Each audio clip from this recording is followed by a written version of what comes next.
L'aloe vera est considérée depuis des millénaires comme une plante médicinale mythique. Déjà, les Aztèques l'utilisaient comme remède miracle contre beaucoup de maladies. Dans la médecine populaire, elle est connue pour ses propriétés désintoxicantes, purifiantes, dégraissantes et désacidifiantes. Aujourd'hui, on sait également qu'elle exerce une influence positive à la fois sur le taux de sucre et le taux de graisse dans le sang, par exemple le cholestérol. Mais il faut préciser qu'il existe différentes sortes d'aloe vera. La véritable aloe vera, l'aloe barbadensis, est un lys du désert et est cultivée dans les régions sèches, notamment en Amérique centrale et en Amérique du Sud.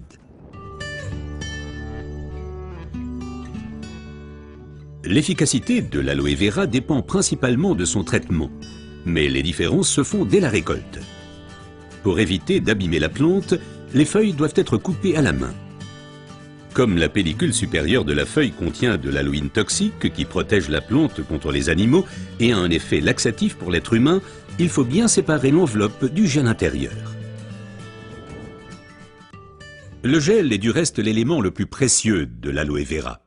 Il contient à lui seul plus de 150 composants importants et bénéfiques pour la santé tels que vitamines, enzymes, polysaccharides et oligoéléments. Et c'est précisément cette combinaison unique, cette association de différentes substances qui entraîne l'effet médicinal. L'un des composants les plus importants est l'acémanal. Il a une influence positive sur le système immunitaire et diminue d'autre part les inflammations et les radicaux libres. Le résultat, une amélioration de l'apport en oxygène. Observons ce phénomène de plus près. Le sang assimile l'oxygène dans le poumon et le transporte à travers les vaisseaux sanguins vers les cellules. Les gros vaisseaux se divisent et deviennent de plus en plus petits pour devenir enfin des vaisseaux capillaires. Les capillaires sont les plus petits vaisseaux sanguins. C'est là qu'a lieu le transfert de l'oxygène du vaisseau sanguin vers les cellules.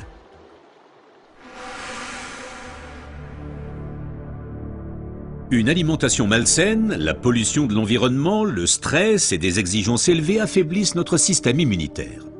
Les radicaux libres ont le jeu plus facile et ils peuvent entraîner des micro-inflammations dans l'organisme. Ces inflammations altèrent les vaisseaux et entraînent un épaississement des parois des capillaires. Ce gonflement rétrécit le vaisseau et les globules rouges circulent plus lentement à travers les capillaires, entraînant une baisse de l'alimentation en oxygène.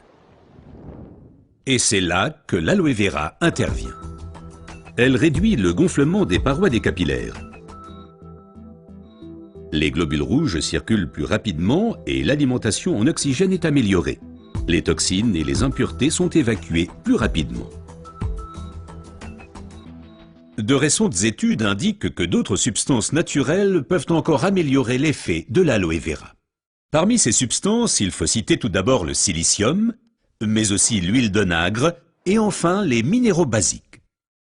Observons tout d'abord le silicium d'un peu plus près. Le silicium est indispensable à l'organisme. C'est un élément structurant. Nous le connaissons surtout sous forme de sable de quartz que l'on trouve dans la pierre et le béton.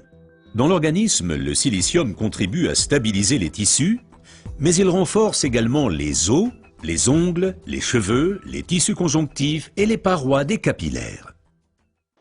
Avec l'âge, les capillaires menacent de perdre leur fermeté. Ils peuvent littéralement se désagréger, ce qui entraîne une interruption du flux sanguin.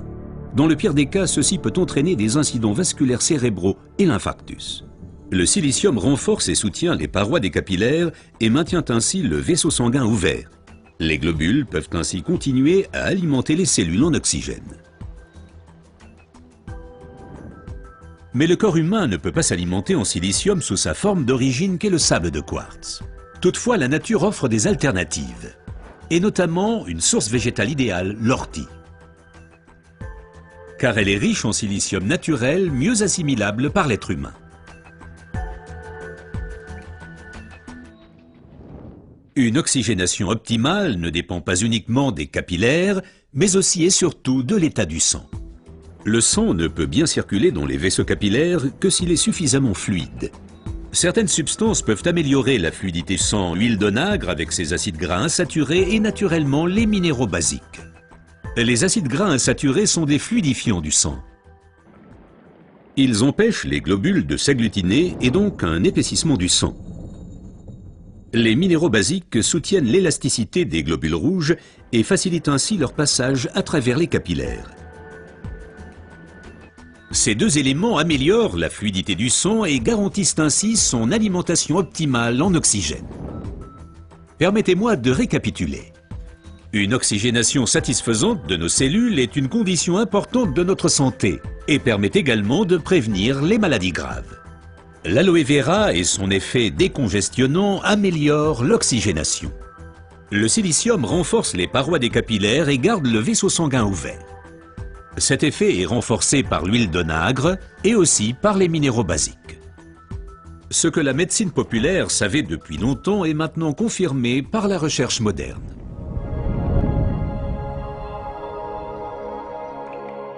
L'aloe vera améliore l'apport en oxygène et donc votre santé. Car l'oxygène signifie la vie. Faites confiance à l'aloe vera.